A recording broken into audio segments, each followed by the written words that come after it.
Vacation കഴിഞ്ഞു, സ്കൂളൊക്കെ തുറന്ന് ആഴ്ചകളായി. പക്ഷേ ഇപ്പോഴും പഠിച്ച് ട്രാക്കിലേക്ക് കയറാൻ വേണ്ടി പറ്റിയിട്ടില്ല. അല്ലെങ്കിൽ ഇപ്പോഴും നിങ്ങൾ പഠിക്കണം, ഒരുപാട് കാര്യങ്ങളുണ്ട് ഇനി അങ്ങോട്ട് പഠിക്കാൻ എന്നൊക്കെ അറിയാം. എങ്കിൽ പോലും ഒന്ന് കാര്യമായിട്ടിരുന്ന് പഠിക്കാൻ, അല്ലെങ്കിൽ എക്സാമിനും വെക്കേഷനും മുൻപൊക്കെ പഠിച്ചിരുന്നത് പോലെ ആക്റ്റീവായിട്ട് പഠിക്കാൻ പറ്റാതെ ഇങ്ങനെ സ്റ്റക്കായി നിൽക്കുന്നവരാണ് നിങ്ങളെന്നുണ്ടെങ്കിൽ ഇനി ഞാൻ പറയാൻ വേണ്ടി പോകുന്ന 3 കാര്യങ്ങൾ നിങ്ങളൊന്ന് പഠിക്കുന്ന സമയത്ത് പ്രാക്ടീസ് ചെയ്ത് നോക്കുക. ആദ്യത്തെ കാര്യം എന്ന് പറയുന്നത് ഈസി ബാക്കിംഗ് ആണ്.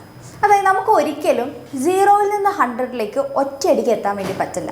അതേപോലെ നിങ്ങളിപ്പോൾ കുറച്ച് കാര്യത്തെ ബ്രേക്കിന് ശേഷമാണ് നിങ്ങൾ പഠിക്കാൻ വേണ്ടി തുടങ്ങുന്നത്. അതുകൊണ്ട് നിങ്ങൾക്ക് എന്തായാലും പഠിക്കാനായിട്ടിരിക്കുന്ന ആദ്യത്തെ ദിവസം തന്നെ നിങ്ങൾക്ക് ഭയങ്കര എഫക്റ്റീവായിട്ട് അത്യാവശ്യം നിങ്ങൾ പഠിച്ച കാര്യങ്ങളെല്ലാം അങ്ങ് എടുത്ത് നിങ്ങൾക്ക് റിവൈസ് ചെയ്യാൻ വേണ്ടി പറ്റില്ല.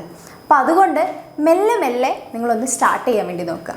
ഇങ്ങനെയാണ് സ്റ്റാർട്ട് ചെയ്യേണ്ടതെന്ന് ചോദിച്ചു കഴിഞ്ഞാൽ, നിങ്ങൾ കഴിഞ്ഞ പ്രീവിയസ് ആയിട്ടുള്ള നിങ്ങൾ എഴുതി വെച്ച കുഞ്ഞു കുഞ്ഞു സിമ്പിൾ നോട്ട്സ്, അല്ലെങ്കിൽ നിങ്ങൾക്ക് ഏറ്റവും സിമ്പിളായിട്ട് തോന്നിയിട്ടുള്ള ചാപ്റ്റേഴ്സ് ഉണ്ടാവുമല്ലോ, അല്ലെങ്കിൽ ഏതെങ്കിലും ടോപ്പിക്സ് ഉണ്ടാവുമല്ലോ. അപ്പോൾ അങ്ങനെ നിങ്ങൾക്ക് കുറച്ച് ഈസി ആയിട്ടുള്ള, ബട്ട് നിങ്ങൾക്ക് അറിയാൻ പഠിക്കാൻ കൂടുതൽ ഇൻട്രസ്റ്റിംഗ് ആയിട്ടുള്ള സബ്ജക്റ്റ്, ഈ കാര്യങ്ങൾ വെച്ച് നിങ്ങളൊന്ന് പഠിച്ചു നോക്കുക. അതായത് പഠിക്കാൻ വേണ്ടി ഇരിക്കുമ്പോൾ ഈ കാര്യങ്ങളായിരിക്കണം ആദ്യം എടുത്ത് വായിക്കേണ്ടത്. എന്നിട്ട് പ്രീവിയസ് നോട്ട്സൊക്കെ ഒന്ന് ജസ്റ്റ് ഒന്ന് വായിക്കുക. നോട്ട്സ് എന്ന് പറയുമ്പോൾ നിങ്ങളെ വലിയ ടെക്സ്റ്റ് ബുക്കോ അല്ലെങ്കിൽ നോട്ട്സോ നോക്കാതെ കുഞ്ഞു കുഞ്ഞു സിമ്പിൾ നോട്ട്സുകൾ നോക്കുക. അപ്പോൾ ഇങ്ങനെ ചെയ്യുമ്പോൾ നിങ്ങൾ ഒരു ബേർഡൻ ഇല്ലാതെ നിങ്ങളൊന്ന് വായിക്കുന്ന ആ ഒരു ശീലത്തിലേക്ക് നിങ്ങൾക്ക് കയറാൻ വേണ്ടി പറ്റും. പിന്നെ രണ്ടാമത്തെ കാര്യം എന്ന് പറയുന്നത്, ഒരു ടൈം ടേബിൾ ഉണ്ടാക്കാം, അല്ലെങ്കിൽ നിങ്ങളൊന്ന് സ്കെഡ്യൂൾ ചെയ്യുക നിങ്ങളുടെ ഒരു ആഴ്ചയെ. ടൈം ടേബിൾ എന്ന് പറയുമ്പോൾ രാവിലെ ഇത്ര മണിക്ക് എഴുന്നേറ്റു, ഇത്ര മണി മുതൽ ഇത്ര മണി വരെ ഞാൻ ഇന്ന കാര്യം പഠിക്കും, ഇന്നത് റിവൈസ് ചെയ്യും, അങ്ങനെയുള്ള ടൈം ടേബിൾ അല്ല. സിമ്പിൾ ടൈം ടേബിൾ എന്ന് വെച്ച് കഴിഞ്ഞാൽ, നിങ്ങൾക്ക് ഇപ്പോൾ എന്തെങ്കിലും അസൈൻമെൻറ്റ്സ് തന്നിട്ടുണ്ടെങ്കിൽ നിങ്ങളൊരു ഡേറ്റ് ഇട്ടിട്ട് ഈ ഒരു ഡേറ്റിനുള്ളിൽ ഞാൻ ഈ ഒരു വർക്ക് ഫിനിഷ് ചെയ്തിരിക്കും, അല്ലെങ്കിൽ ഞാൻ ഈ ഒരു കാര്യം ചെയ്തിരിക്കും എന്നുള്ള ജസ്റ്റ് ഒരു ടാർഗറ്റ് സെറ്റ് ചെയ്യുക എന്നുള്ളതാണ് സ്കെഡ്യൂൾ കൊണ്ട് ഞാൻ ഉദ്ദേശിച്ചിട്ടുള്ളത്. അതായത് കുഞ്ഞ് കുഞ്ഞ് ടാർഗറ്റുകൾ നിങ്ങളൊന്ന് സെറ്റ് ചെയ്ത് വെക്കുക.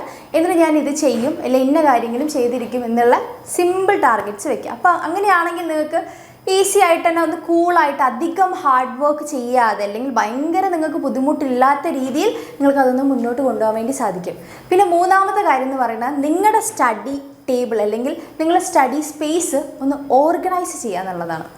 ഓർഗനൈസ് എന്ന് വെച്ചാൽ, ഇനി നിങ്ങൾക്ക് ആവശ്യമില്ല, ഇപ്പോൾ നിങ്ങൾ ഓണം എക്സാം കഴിഞ്ഞു, അപ്പോൾ അതിന് മുൻപുള്ള വരെയുള്ള കാര്യങ്ങൾ നിങ്ങൾക്ക് ഇനിയിപ്പോൾ ആവശ്യം ഉണ്ടാവില്ല. പകരം ആവശ്യമുള്ളത് നിങ്ങൾ ജസ്റ്റ് ടച്ച് വിട്ട് പോകാതിരിക്കാൻ വേണ്ടിയിട്ടുള്ള കുഞ്ഞു കുഞ്ഞു പ്രീവിയസ് നോട്ട്സ് ആയിരിക്കും. കുഞ്ഞു കുഞ്ഞു നോട്ട്സുകളല്ലേ നിങ്ങൾ എഴുതി വെച്ച, അങ്ങനെയുള്ള കാര്യങ്ങളൊക്കെ നിങ്ങൾ അടുത്ത് തന്നെ വയ്ക്കുക. അതുപോലെ തന്നെ ഫ്ലാഷ് കാർഡുകൾ, കാര്യങ്ങൾ ഒക്കെ നിങ്ങൾ ഉണ്ടാക്കി വെച്ചിട്ടുണ്ടെങ്കിൽ അങ്ങനെയുള്ള കുഞ്ഞു കാര്യങ്ങൾ എടുത്ത് വെക്കുക. അതുപോലെ തന്നെ ഇനി പഠിക്കാനുള്ള ചാപ്റ്റേഴ്സ്, ഇനി നിങ്ങൾക്ക് എന്തൊക്കെയാണ് പഠിക്കേണ്ടത്, ഏതൊക്കെയാണ് നിങ്ങൾക്ക് റെഫർ ചെയ്യേണ്ടത്, അങ്ങനെയുള്ള കാര്യങ്ങൾ നിങ്ങൾക്ക് പെട്ടെന്ന് എത്തുന്ന രീതിയിൽ, ആക്സസ് ചെയ്യാൻ പറ്റുന്ന രീതിയിൽ നിങ്ങളുടെ സ്പേസ് നിങ്ങളൊന്ന് ഓർഗനൈസ് ചെയ്യുക.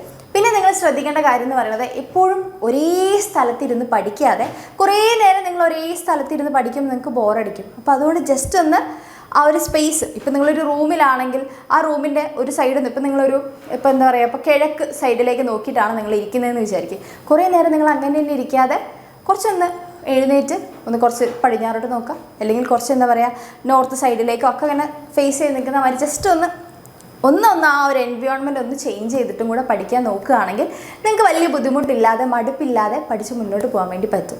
അപ്പോൾ ഇത്രയും കാര്യങ്ങൾ ഇപ്പോഴും പഠിച്ച് തുടങ്ങാതെ ഇങ്ങനെ സ്റ്റക്കായിട്ട് എന്ത് ചെയ്യണം, എന്തൊക്കെയോ ചെയ്യാനുണ്ട്, പക്ഷെ എന്താ ചെയ്യേണ്ടതെന്ന് അറിയില്ല എന്നുള്ള സിറ്റുവേഷനിലാണ് നിൽക്കുന്നതെന്നുണ്ടെങ്കിൽ ഞാൻ ഈ പറഞ്ഞ കാര്യങ്ങളൊക്കെ ഇനി ഒന്ന് പ്രാക്ടീസ് ചെയ്ത് നോക്കുക. ഇനി അതെല്ലാം നന്നായിട്ട് വീണ്ടും ട്രാക്കിൽ കയറി പഠിച്ചു പോകുന്നവരാണ് നിങ്ങളെന്നുണ്ടെങ്കിൽ അതേ രീതിയിൽ തന്നെ പോയിക്കോളൂ, ഒരു കുഴപ്പമില്ല.